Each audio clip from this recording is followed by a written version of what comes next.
the leaders of these Gulf countries don't get up in the morning and sing a tikva alone. They're not making these peace treaties because they love us. They make these peace treaties because they are facing twin existential threats. One is the Sunni threat, Sunni extremism, Hamas, ISIS, Al-Qaeda, the Muslim Brotherhood. The other is the Shiite extremists, Iran, Hezbollah. There's only one country in the world that's standing here and fighting both of them. If that country wins, our country, they'll make peace with us. Shalom and welcome to State of a Nation. I'm Levy. The United States' support for Israel was considered, to borrow a phrase from President Biden, ironclad. But that has been thrown into question by the Biden administration's historic decision to suspend a delivery of weapons to Israel to pressure it not to wage a major offensive against Hamas's last battalions in Rafah. They go into Rafah. I'm not supplying the weapons that have been used historically to deal with Rafah, to deal with the cities, to deal with that problem. The United States remains Israel's indispensable ally, and since then the administration has reportedly greenlit the potential sale of more than $1 billion in arms to Israel, because, as the White House has since clarified, the enduring defeat of Hamas remains its goal. But the announcement sounded alarm bells about the nature of the US-Israel alliance, about Israel's strategic dependence on Washington, about what Israel needs to do to maintain its military and strategic independence, even when disagreements emerge between friends, because they will. This episode was recorded before the Biden administration's bombshell announcement, but that only makes our discussion more timely. Michael Oren was Israel's ambassador to Washington in 2009 to 2013, before a stint in the Knesset as a deputy minister in the Israeli Prime Minister's office.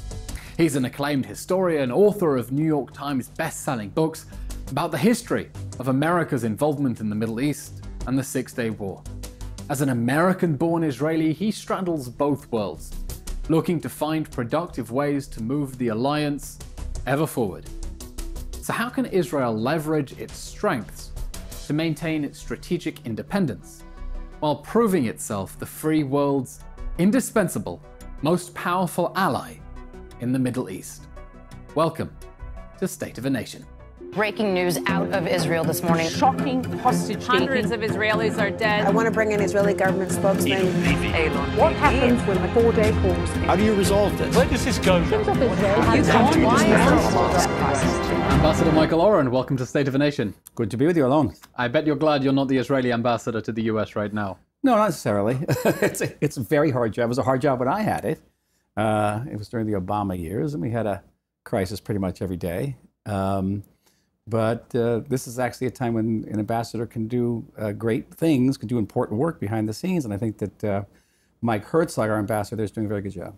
It was a difficult enough job when you had it, but at the moment it feels like Israel and the United States have some pretty fundamental conflicting interests on an issue that is of critical importance to Israel's existence and critical importance to the upcoming US election. True, all true. But that's only one aspect of the U.S.-Israel relations. It's a very big relationship. And there are questions surrounding Gaza, certainly. There's questions that relate to the elections, certainly. There are processes that are going on in the United States over which we really have no control or ability to impact. And they do impact us. But there's also, America, very big place. And you look at the recent polls, support for Israel remains very, very high. And support even in Congress remains high. So people may threaten to cut back aid or something. I honestly don't think that would ever be possible in Congress. You were Israel's ambassador to the United States about a decade ago. Since then, you've been following and remaining in close touch with all the relevant actors. And I want to get your unvarnished, honest opinion. Let's pretend you're still the ambassador in the US. Let's pretend then it's going to be varnished and uncandid. So if you want unvarnished, I'm no longer the ambassador. Let's pretend that you're the ambassador. And let's pretend that I'm a decision maker. And let's pretend that the cameras are off and we're having an honest discussion. What is the state of the Israel-US relationship right now, specifically around the question of the October 7th war? I'll tell you that there's fundamental differences. There are. And clearly the administration would like this war to end. The war politically is very, very problematic for them. They don't want to go into this presidential election cycle with this war going on. They are very much influenced the way the press is covering it, and you know this as well. The news we see in this country is not the news they see outside of the country. This news usually is about bereavement. If a soldier is killed that day, half the news is about the soldier, and the other half is about acts of heroism and acts of sacrifice, whereas outside of Israel, again, as you know, 24/7, it's on Palestinian suffering, and that impacts public opinion, particularly in certain demographics in the United States, these demographics are important for the Democratic Party and for the administration. There are differences of opinion about the ability of Israel to achieve its stated goals, and the administration's position shifted. So I know exactly the moment it shifted when it was 2 visits ago of the Secretary of State, of Tony Blinken. He came and he announced that our position remains unchanged, and our position is that the events of October 7th could never happen again. Now, that is a different goal than destroying Hamas. You say there are fundamental differences of opinion, and I'm wondering whether that's a diplomatic way of saying a fundamental collision course, or simply disagreements between allies that share an objective that this war should end with the removal of Hamas. How critical, how fundamental, how fateful are these differences between these 2 allies? Well, it's very simple. You can see a parallel between our efforts to prevent Iran from getting a nuclear weapon. The United States and Israel, in a very broad sense, both committed to preventing Iran from getting nuclear weapons, period. And and that was across administrations. It was Republicans and Democrats to combine. But when you dig down, as you say in Washington, as you go granular, there's the word, as you go granular, you see that there are actually very big differences. The United States committed to prevent Iran from getting a nuclear weapon, but did not prevent, ever, to prevent Iran from having the ability to make nuclear weapons. And that threshold capacity is crucial for the state of Israel. We see it now. Iran getting threshold capacity enables it to get an alliance with Russia, an alliance with China, to be admitted to the BRIC organization, because people recognize that Iran has a threshold capacity, and it impacts not only our thinking, but other countries' strategic thinking about the Middle East. So in the big picture, here's the parallel. The United States and Israel agree that Hamas can no longer rule over Gaza. Hamas can no longer threaten the state of Israel. That's the big picture. You double down, you go granular, and you say, okay, first of all, how do we achieve that goal? And as far as the administration is concerned, if achieving that goal means that the IDF goes into Rafah, I don't think they're there. If the goal of denying Hamas the ability to regain power in Gaza and to threaten us means keeping the Palestinian population in a state of what the Americans say of a humanitarian disaster, we don't agree with that. We should say that. And there's another disagreement. The Americans are not there. If the goal of eliminating Hamas as that military and political power requires moving the Palestinian Authority from Ramallah into Khan Yunis, I don't think Israel is there, okay? So as you dig down, you're going to find differences, and sometimes the devils are in these details, and they are. I want to discuss with you what the interests are that are driving American foreign policy, from the upcoming presidential election to broader regional interests. But first, I'm trying to understand, 6 months on from the October 7 massacre, what do you think America's strategic goal is at this point? Is it simply to bring this war to a conclusive end, even if it leaves Hamas on its feet, even if it leaves hostages in Gaza, simply because they want to wish the conflict away? Am I understanding that right? They have a broader vision, that the war would end in a way that the hostages get released, that further fighting is spared for the most part, the humanitarian issue is addressed successfully, and at the end of the day, the administration would like to see a peace treaty between Israel and Saudi Arabia. And that has far-reaching strategic ramifications, because it's not just that the administration gets what every administration wants alone. Every president wants this on the south lawn of the White House. Okay, Clinton had it, Carter had it, Trump had it, President Biden wants it too. The Arab and the Israeli making peace on the south lawn of the White House. Everyone wants that. It's great in the presidential election year, certainly. But it's more than that. It's a way of restoring Saudi Arabia to the American camp, the Western camp, away from China. and be seen as a blow to Iran. And ultimately, they want to create an anti-Iranian sort of strategic front in the Middle East that would be comprised of Israel, Saudi Arabia, and other Gulf states. And in order to build that broader alliance with Saudi Arabia, bringing it back into the American fold, you understand the Americans want this war to go away, even if it leaves Hamas on its feet? Or does America still agree with, as President Biden has said on many occasions, Israel has a right to go after Hamas? Hamas should not rule Gaza after this war. I'm trying to understand how fundamental the clash of interests is between Israel's stated goal, which is bring down Hamas, bring back the hostages, and make sure Gaza can never threaten Israel again, and what the Americans are trying to do. What are they trying to achieve here, specifically in Gaza? So again, go granular. All right. In the big picture, we agree that both of us have to take. Our goal is to bring down Hamas. But once you get into the definition of what does it mean to bring down Hamas? Does it mean you have to go into every tunnel and root them out at the cost of killing a large number of Palestinians? That's the way it's being seen from Washington, and prolonging a humanitarian disaster. Or could it be that Hamas is eliminated as a serious political force? It is neutralized, as it were. And there may be still people, who are technocratically involved with Hamas. They run the electricity, they run the water, and could they be part of a post-Hamas governance system in Gaza? I think that the United States is very much influenced by their experience in Iraq, the de-Baathification of Iraq, which left Iraq without that type of sort of local technocratic leadership. And you hear this a lot from Washington, a lot of comparisons with Iraq. They're not all accurate because the United States could go back from Iraq and it's far away from, California, New York. Gaza is, 40 minutes from where we're talking right now. Literally our backyard. Right, literally backyard. It's very difficult. We can't go home. We are home. And but that very much informs their thinking, the Iraqi experience.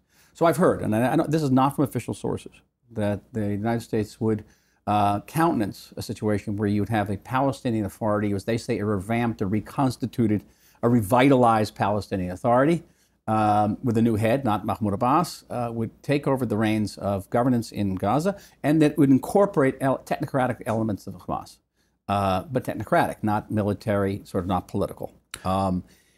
That's just, again, not substantial. I've heard it from several sources, and I wouldn't rule it out, because if you say that Israel's not going to go into Rafah, if we're not going to go and uproot Hamas and destroy the entire tunnel system, then okay, then what is the outcome? Now, we haven't really talked about the glue to this whole scenario, which is, Israel doesn't go into Rafah, Hamas is no longer a threat. I think the United States and Israel would have some kind of control over the Philadelphia route, because you can't go back to the status quo ante where endless armaments are being smuggled from Egypt across there. Philadelphia route being the border between Egypt and Gaza. If Israel is not going to have a presence inside the Gaza Strip, then at least it can control the border to stop smuggling from Egypt into Gaza. Which existed in the past. The glue to all this is the Palestinian issue. And I don't mean just the Palestinian Authority, assuming some type of degree of governance in Gaza, but also the question of a Palestinian state, the two-state solution. The administration and the Saudis have both requested that Israel discuss a pathway to a Palestinian state, a pathway. And I think that word is very significant.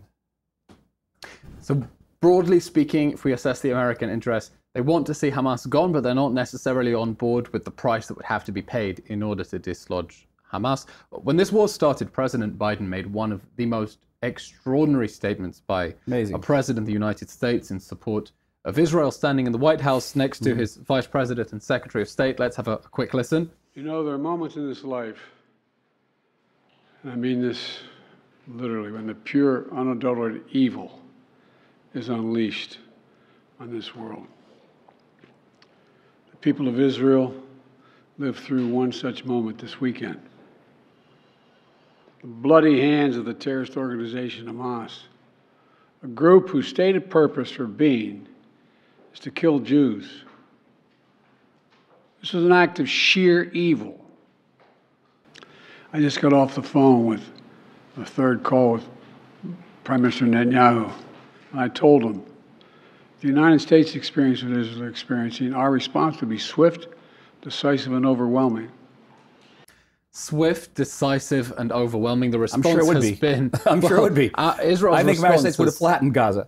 Okay, our response has been swift, Decisive and military. overwhelming, but it hasn't been swift because it's 6 months and this is still I dragging said it hasn't been on. swift and it hasn't been overwhelming.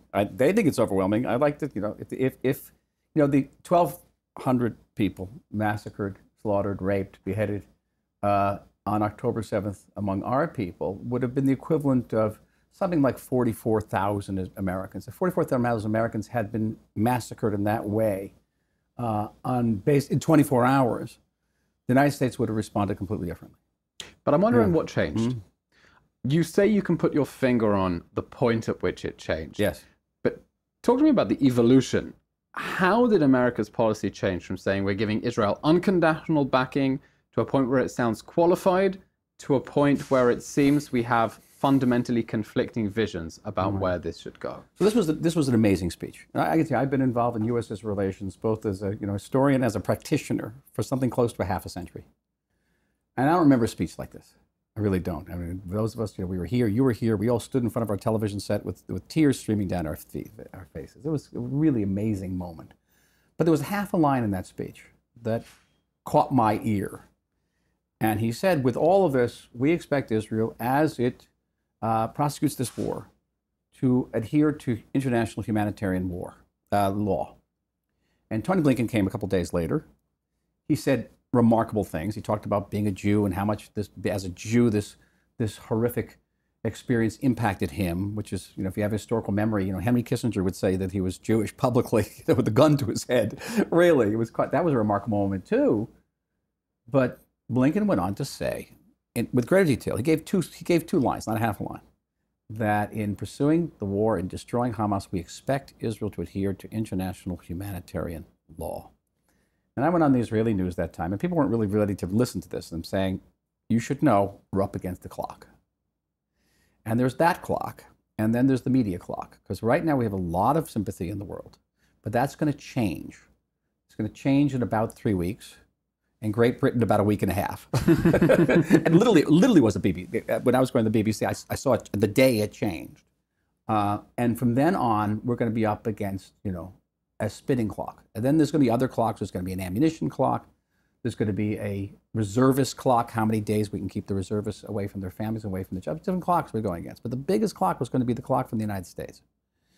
And I think what is truly extraordinary here is that the clock hasn't entirely run out in the United States. That yes, the administration is saying some very harsh things about Israel, and some things that I think are unacceptable. We saw this extraordinary statement from Secretary Blinken saying that if this continues, Israel could find itself indistinguishable from Hamas. I mean, that's an appalling statement. There are many things. It's Kamala Harris saying, drawing a distinction between our government and our people, which is deep contempt for our democratic system. Whatever you think about Netanyahu and the government,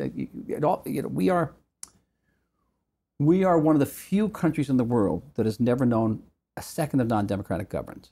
And we're the only country on that list that has never known a second of peace. I think our Israeli democracy deserves much more respect, certainly from the Vice President, certainly from Senator Schumer, which is completely unacceptable. Unacceptable, that type of intervention in our democratic system and contempt for our democracy. When he called for Israel to speed up the electoral calendar. Yeah, it's totally unacceptable. But in spite of all this, we continue to get ammunition, and ammunition at a pretty, prodigious rate.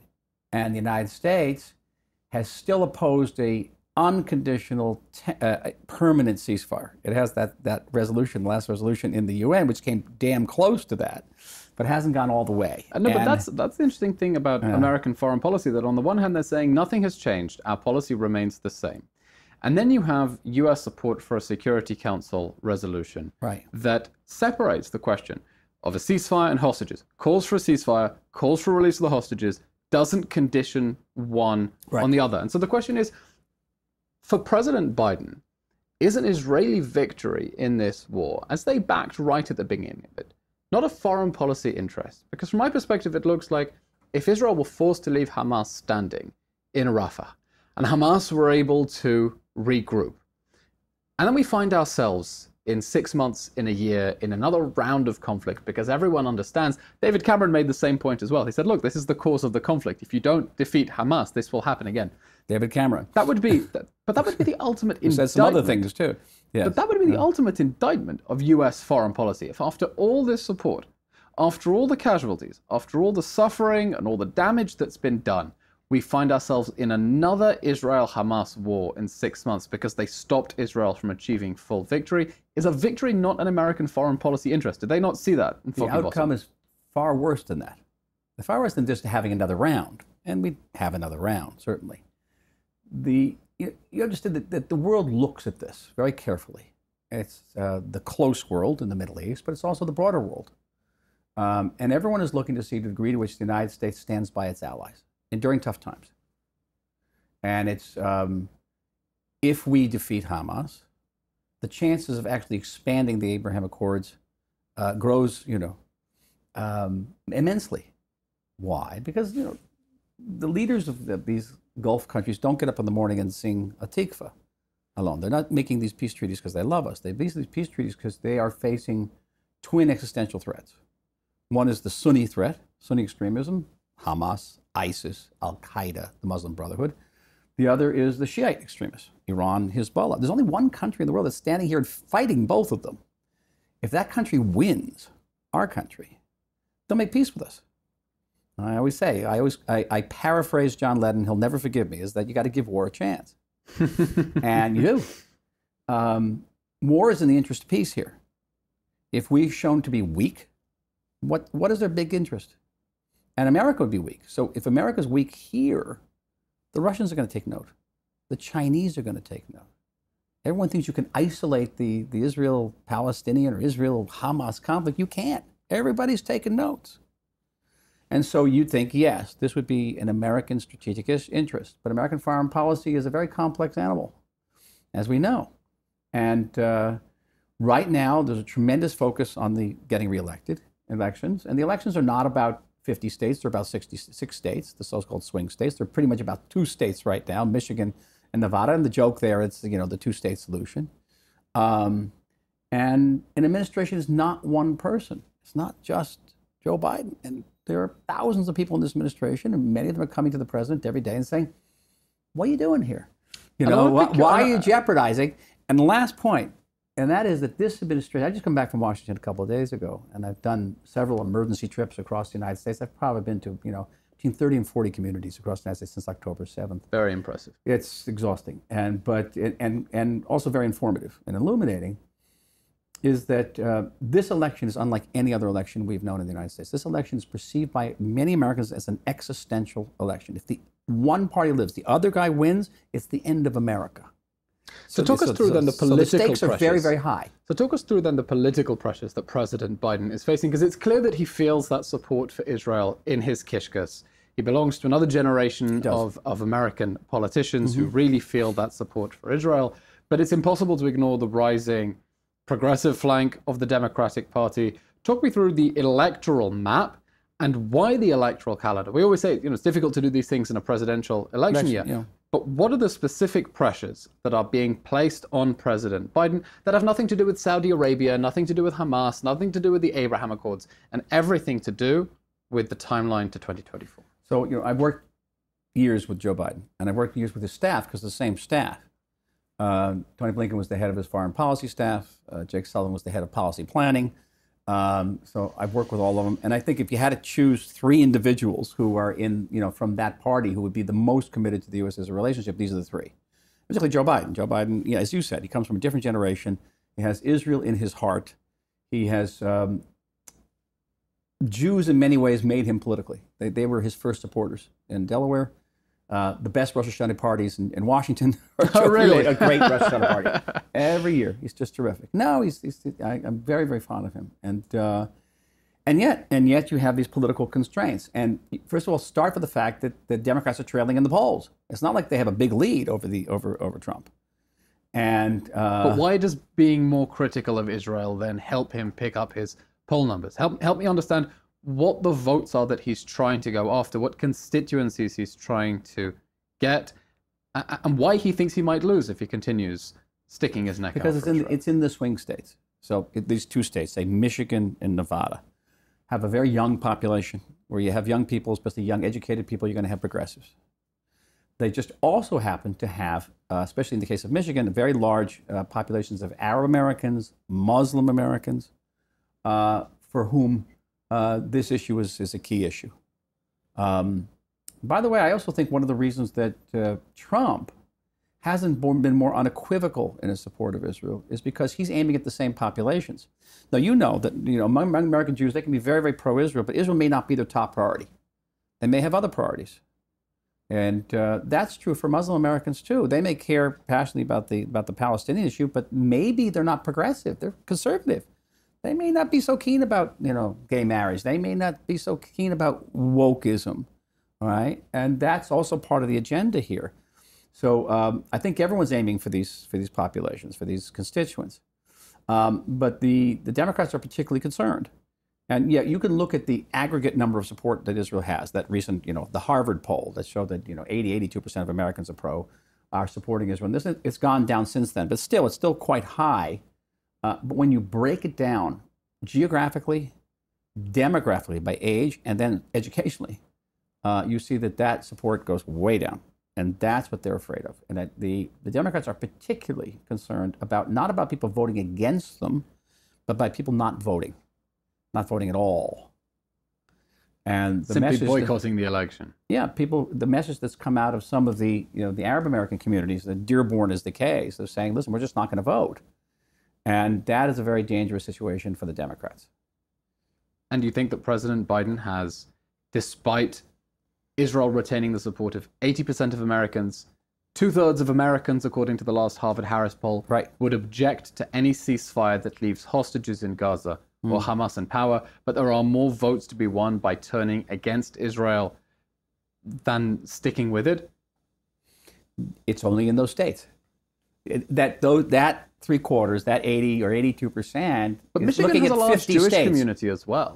But Michigan has a large Jewish community as well. Michigan, that's one of the issues that I'm addressing. Is that up to now the pushback has come from the Dearborn community, and say not from not from Ann Arbor, and which would have a larger Jewish community, and there hasn't been much pushback. And one of the reasons is that what I was saying earlier, that in America this is perceived as an existential election, and it's kind of frustrating for me because I'm trying to convince American Jews that you can be critical of the administration's policies, some of them, not all of them. You can say when they say that we've killed 32,000 Palestinians, and we were talking about this earlier, and we know that's a false figure, not just because Hamas inflates its casualty figures, and we know they do that, but even if you accept the 32,000, that 32,000 includes the 13,000 terrorists we've killed. It's included the Palestinians killed by the 30% of Palestinian rockets that fall short and fall in Gaza. It actually includes the people who die. There are people who die in Gaza. We are responsible. If someone dies of cancer, we're responsible, according to those statistics. To come out and say again and again that Israel has killed 32,000 Palestinians is just simply untrue. It's libelous. But you cannot, it's very difficult to get American Jews to come out and question that number, because they're afraid that any public criticism of the president will be immediately interpreted as support for the other guy, support for Trump. And I've experienced this personally in the United States.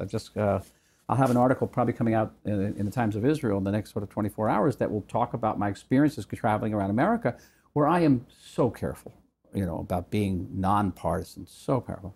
And depending on where you're speaking, the same speech, people will come up and complain you were too anti-Trump, or you're too pro-Trump. And let's look at that. It's supercharged, deep polarization in America. Let's look at that level of partisanship, because Israel has for a long time been a bipartisan issue in the United States. Yeah. Nothing is a bipartisan issue anymore in the United States. And this isn't just a question about the 2024 elections. When you see Senator Schumer attacking the Israeli government in the way that he did and calling for fresh elections, when you see even Nancy Pelosi adding her name to that letter about suspending arms sales to Israel, it seems that something very scary is going on within the Democratic Party. And I'm wondering whether you think this is simply an inevitable shift, that the Democrats are going to move away from Israel, or whether this is something fleeting, whether there's any hope actually to roll back this phenomenon, or whether simply that is the trajectory. We'll get onto the Republicans in a minute, but as for Democrats moving away from Israel. And the answer to all those questions is yes. It's yes, all of them. Yes, it could be a permanent change. Yes, it could be hope. Yes, there'll be rollback. On one level, if you take an historic sort of long view, there are periods where America, particularly that America, gets very focused on a certain issue. Yeah, in my generation, it was the Vietnam War, and after that, it was nuclear power. People were quite incensed about the possibility of nuclear power and nuclear war. From then, we went on to climate change, the Me Too movement, and now we're on Palestine. And Palestine is a collective term that means many, many things. Palestine. It means gender equality. It means socialism. It means anti-colonialism. It means many, many things when you go out and say Palestine. And we don't know what is the next issue and how long this issue remains. But if you look at, you see that it's sort of telescoping. That the periods get shorter and shorter. So we don't know what it's going to look like in a year or 2 years, especially after this war ends. Where do the Republicans stand on all of this? Well, let's finish the Democrats. We haven't got for them. On the other hand, there are also all these processes. Again, I intimated earlier that there are processes occurring in the United States over which we have no control, and yet they impact us. For example, the obsession, I'll say obsession, with white colonial settler countries, and we hit every button on that. Supposedly we're white, supposedly we're settlers, supposedly colonists. All that's not true, but that's the way we're perceived. Apartheid, genocide, fascists, etc. Yeah, all that, etc. So, and I don't know how that's quite deep. That comes out of universities, and what is coming out of universities is the product of 60 years of indoctrination that began in the 60s. Reversing it is going to be very, very difficult. It can be done. Doable? But very doable. I mean, the people like Barry Rice are going to try to make their own universities. They're going to have a different approach. But I've been at all these universities over the years, and I've seen it happen. And you can't. You're now in third generation of professors who have tenure because they subscribe to these ideas. So try to get tenure without subscribing to those ideas. You can't do that. It's very deeply ingrained there. So on one hand, yes, the changes could be permanent or they could be transient. But I think the bigger picture is the way Americans generally, and we'll get to the Republicans, where the Democrats and Republicans look at America's role in the world. You on the tail end, but me right in the eye, grew up in the period of the Pax Americana, where the assumption was that there was a post-World War II order, and America was going to ensure that order continued. It was Especially the post-Cold War era. But that was post-war, certainly the victory of the Cold War, 1989 and all that, and that seems to be collapsing. Certainly before Ukraine. But now, before the Gaza war, the only issue in Washington that was truly bipartisan was isolationism. And you had these two parties vying which was going to be more isolationist. Now you have this situation, and maybe you're going to say this here for the first time, where you have a bill before Congress that is linking the Ukrainian aid to Israel. And you could have Democrats opposing the aid to Israel and Republicans opposing the aid to Ukraine, and neither of us are going to get aid. Because of that, and it's all linked to immigration, which is a whole other sort of kettle of fish. The major issue is what's going on in America. It's isolation. It's a combination of isolationism and polarization, which does not redound to our benefit, but I don't think it redounds to the world's benefit either.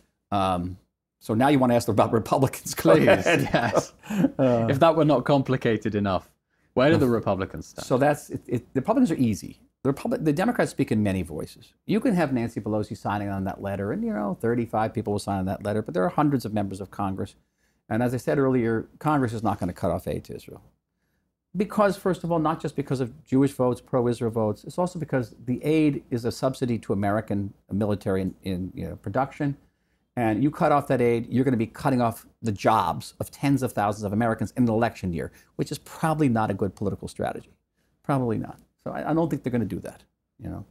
I want to see the congressperson who represents a constituency where they have large, military industrial factories going back. Listen, I'm sorry, I felt bad about aid to Israel, so you don't have a job anymore. I can't feed your kids anymore. Literally, literally. But the Democrats still speak in many voices. The Republicans speak in one voice, because you can have senators, congresspeople who are outspoken in the support of Israel. I know a great number of them. They're true friends. But I don't know one to date who's willing to take on Donald Trump if he takes a different position. They will line up very squarely behind him. And do you think that position will be a firm bear hug of Israel, or increasing isolationism, despite Israel's case that actually by backing Israel, you are enabling America to preserve its own vital interest in the Middle East without needing boots on the ground, by empowering and bringing together local partners that will defend America's interests for it. I hear a very simple answer too. The last one was yes. Okay, this answer is I don't know. I don't know because I don't know if Mr. Trump knows, and we won't know if he gets into office. We won't know. Maybe we'll know. We don't know. And people say, I've heard pro-Trump people say, well, hold out to November. It's not November, by the way, it's January. A very long time. And at the end of the day, you don't know. You really don't know. Given the political pressures yes. on President Biden within the Democratic Party with the election coming up, given the desire to reshape the architecture in the Middle East, given the fact that United States foreign policy establishment is clearly fed up with this war and how long it has been dragging on for, do you see a scenario where the Americans throw Israel under a bus? No. I'd tell a story, okay? Barack Obama was a challenge. I think you'll agree. And, we're having this very difficult time in our relationship with the United States now, but during the years that I was in Washington, it was pretty much every day. Maybe not as public with this, but great challenges. My last day in office, coincidentally, I was in the Oval Office with Netanyahu. And Barack Obama said something that I'll never forget. And he said the following: if Israel is actually in an existential situation, in a war, of course America is going to come to your aid because that's what the American people expect. That was very interesting. Not what he expects, okay, but what the American people expect. Now, that was the American people back in 2014. And there have been changes, but not to that deep degree. And Israel's not Taiwan. Israel's not even Ukraine. Americans can't find Taiwan on a map. Most Americans can't find Ukraine on a map. America was and remains the most religiously observant country in the industrialized world. That means more people still go to church in America. The European churches are pretty empty. I don't have to tell you this. And the U.S.'s relationship is special because it rests not on two but three pillars. So the two pillars that, say, Great Britain has, and France and Italy, common economic, shared democratic values, and strategic interests. But we have a third. We have a spiritual pillar. Okay, tens of millions of Americans are not going to a religious institution once a week and reading how they should support Italy. Okay, or France. They're not. They're talking about God's relationship with this people. Let's put to That's one very side. big. No, but let's put to one side that question of American religious support for Israel. Yeah. Specifically in this one, I'll tell you why I'm asking. I was particularly surprised to see this readout from the White House from April 4th, which said the president underscored that an immediate ceasefire, a readout between President Biden and Prime Minister Netanyahu, the president underscored that an immediate ceasefire is essential to stabilize and improve the humanitarian situation and protect innocent civilians, something Israel would disagree with. And he urged the Prime Minister to empower his negotiators to conclude a deal without delay to bring the hostages home. And my jaw hit the floor because regardless of your opinions about whether the Prime Minister has given the negotiators a broad enough mandate to conclude a deal and pay the very heavy price that would be needed in order to get the hostages home, here is the President of the United States essentially assigning blame for the failure to reach a deal, not on the terrorist organization holding the hostages, but on the Prime Minister of a democratic ally, and calling for an immediate ceasefire doesn't exactly seem like a way to pressure Hamas to enter a deal. It seems like a way to get Hamas to say, no, we don't want that deal. We're going to push for an even better deal because we know that the longer we hold out, the more international pressure is going to pile up against Israel, and eventually the world will grow fed up with you. This is just what Sinwar said. You don't have to speculate about But does the White House not see this? Does the White House not see that analysis? Says, this was in a memo that was leaked to the Wall Street Journal some weeks ago. Listen, we're sitting good. We have the Israeli army where we want it. It's bogged down. And all we have to do is create a situation where the Israelis kill, X number more Palestinian civilians, and eventually the United States and the world will impose a permanent unconditional ceasefire, which means we win. We come out of the tunnels, and we come up of the rubbles, and we declare victory. And my harshest criticism of the Biden administration so far, besides the fact, the how should I say, the untruths about the 32,000, the untruths about indiscriminate bombing, because we do not bomb indiscriminately, bombing raids in Gaza go through a very lengthy approval process. Mistakes happen, but a very lengthy approval process. Many, many untruths.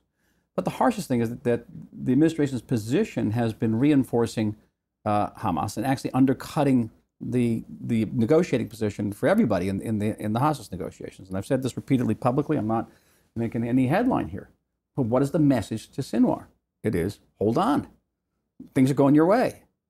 And I think that has been, I think, the most unfortunate outcome. I don't know whether anybody in Washington has thought this through to the end.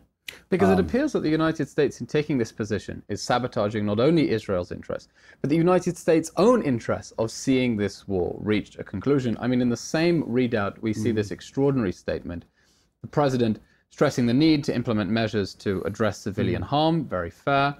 He made clear that U.S. policy with respect to Gaza will be determined by our assessment of Israel's immediate action on these steps. That sounds like a threat, does it not? It's not. It doesn't sound like a threat. It's, it's the old line from the Sopranos. It's a nice house you got here. Be ashamed if something would happen to it. You have to see it in the context, not just of what's happening in the region and the world, but also what's happening domestically. If you go back to what I said earlier about this being an existential election, and you're saying there are people in Washington who are going to say, what's worse? Israel doesn't quite win this war, or Donald Trump wins the election and ends American democracy. What's worse? That's literally the type of debate that's going on in their mind. And so fundamentally, you have this clash between what the Israeli government regards as its existential needs and what the United States government regards as its own existential Well needs. said. Can I quote you on that? Please do. Very good. I like that. It's a class of existential needs. And if I can be not just description but proscriptive, we could do much, much better in handling the situation, recognizing what we just said. Okay, so what you can say is, okay, Biden is basically still going out on a limb for us. Which is not something that anyone can take for granted. No, cannot. 6 months Cannot. into a And war. I'll tell you an interesting story. I spent a lot of time with Joe, and he's a great raconteur, and he'd always start off a sentence. We call him Mr. President here. Mr. President, saying, as my father used to tell me. So that was as my father used to tell me. So as my father used to tell me story was, never sacrifice yourself, never crucify yourself on a small cross. I always say it's tough to translate that into Hebrew. And exactly, just like his come to Jesus moment that left everyone here wondering, how do you say that in Hebrew? But the part of what, he was raised a religious Catholic, and part of his understanding what evil was, he talked about evil in his pure, speech. unadulterated evil was how he described it. Who talks about that in the 21st century? And here's a leader of the free world talking about evil. It's amazing. It's a spiritual moment. And, so you said, I understood this. Never crucify yourself on a small cross. If you're going to go down, you can say, don't fall on a small sword, whatever. There are different ways you can translate this. It means essentially, in secularese, if you're going out, go with a bang? Go with a bang. So who's the cross here? We're the cross. The state of Israel, ironically, is his cross right now. So we could Meaning what if we tie together this metaphor? Means it's saying that he, in coming out and giving arms and opposing the ceasefire and continuing to give us the degree of support he's doing in the face of everyone calling him Genocide Joe, which and the New York Times every day is saying... Which on a personal level must be deeply unpleasant. Very difficult. Even if, apparently his wife is now involved in trying to get a ceasefire, and then the whole arms issue. We could make it a little bit less, suffering for him, intolerable. How? So I'll give you an example. What on a policy level, not a Hezbollah level. On a policy example, how can Israel make it easier for our allies to continue giving us that international diplomatic credit? Okay, so early in the war, I made some waves/enemies by calling for humanitarian aid to go into Gaza, like the beginning. At a time was very, very unpopular. Still unpopular here. This was at a time when, in a moment of anger, Israel was saying, we are cutting off the Gaza Strip, right. We're not letting anything in through our crossings, something that was very swiftly reversed under American pressure to let them into Kerem Shalom. Not enough. And why? Because there was a fundamental misunderstanding of Hamas here. Now, a personal note, back in 2017, this is after I was ambassador, I was in Knesset for years, and I was the deputy minister, the prime minister, and one horrible day in 2017, he called me in and said, I got some bad news for you. You're going to be in charge of Gaza. And so I had to do a crash course on Gaza. And the most fundamental lesson I took away from this, after getting all these briefings, was that Hamas doesn't give a feather about the people of Gaza. And And you can extrapolate that and say by denying aid to the Palestinian civilians and maybe causing them to die, starve, suffer, you're actually serving Hamas.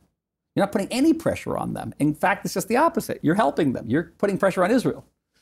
And that's a very hard reality for Israelis, especially Israelis who are suffering in the aftermath of October 7th, to get to wrap their heads around. We're talking now about potentially opening a brand new crossing in the vicinity of the Erez crossing, which was totally destroyed by Hamas on October 7th. We should have flooded Gaza with aid. We should have, the IDF created bases in Gaza, in the middle of Gaza, for taking care of our tanks, our jeeps, for food, for food. We should have done this with aid. We should have set up field hospitals. How would that have helped us strategically? It would have given us time and space for the IDF. That's the only thing that matters alone. Everything else is tertiary, it's not secondary. Time and space for the IDF to operate. We don't need this humanitarian disaster on our hands. No, and you speak to the people from the coordinator for policy in the territories for Kolgat. They'll tell you there's no humanitarian disaster. There's no shortage of food. Look, the facts are that there is twice as many food trucks entering the Gaza Strip now doesn't matter. As before the war. It doesn't matter. We know the reality, but it's not the reality. It's the reality created by the media, and it's the reality they believe in Washington. And I've just, again, come from Washington, and they tell a very different reality. They really think that in May, there's a possibility of a serious famine there, and it's a famine will be man-made, a man-caused famine, and we're the man. Even though twice as many trucks are entering, food trucks are entering the Gaza Strip now as before the war. And I know exactly how many before the war. I knew what was there going were about 73 food trucks entering a day before the war, and now we're on more than double that. Mm-hmm. And the problem, Kolgat will tell you, is not with supply. No, it's not getting aid into Gaza. It's getting it around Gaza. But the Americans will say, listen, you guys conquered Gaza. You're in charge of distribution, too. You solve it. So it doesn't matter. What gives us time and space? So that's one thing we could have done. We could have just flooded Gaza with human aid, with food, whatever, medicine. Another thing we do, we can meet Biden halfway, even a quarter of a way. So we have this sort of pathological situation where Biden, in order to satisfy his constituency, has to keep on coming out and talking about a two-state solution. Netanyahu, in order to satisfy his constituency, his government has to come out and say, I'm the only one who can prevent that. All right? And who comes out on the short end is the state of Israel on this? Netanyahu could say, I'll discuss a pathway. Pathway doesn't mean anything. It's not committing to us. We'll discuss. But it's not ruling it out. It's not like he hasn't done it in the past. Done it many times in the past. I was involved in these negotiations over and over again. John Kerry here for 2 years straight talking about it. Didn't mean anything. At the end, the Palestinians are going to walk away anyway. But okay, let's talk about it. Let's talk about the day after. They want a detail about the day after scenario, and they would like to have this revitalized, revamped PA come in there and take control, or at least some element of control. Okay, we'll talk about it. But let's discuss what you mean by revamped and revitalized. What are the benchmarks for that?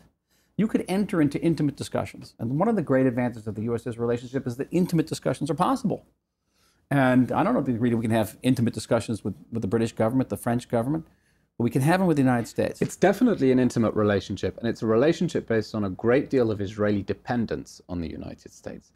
If we reach a collision course between Israel and the United States, crunch time, over a particular military issue, does Israel have the ability to say, screw it, we're going alone? Or does the United States ultimately have a veto over Israel's strategy in this war? Of course we have the ability to say, screw it, we're going to go it alone. And I'll give you just, the historical version of this is that every time we've said we have to go to war, and the United States don't go to war, and we went to war, we received America's respect. So that was 48. 56, 67, certainly, in bombing the Iraqi nuclear reactor. I can give you different examples, okay?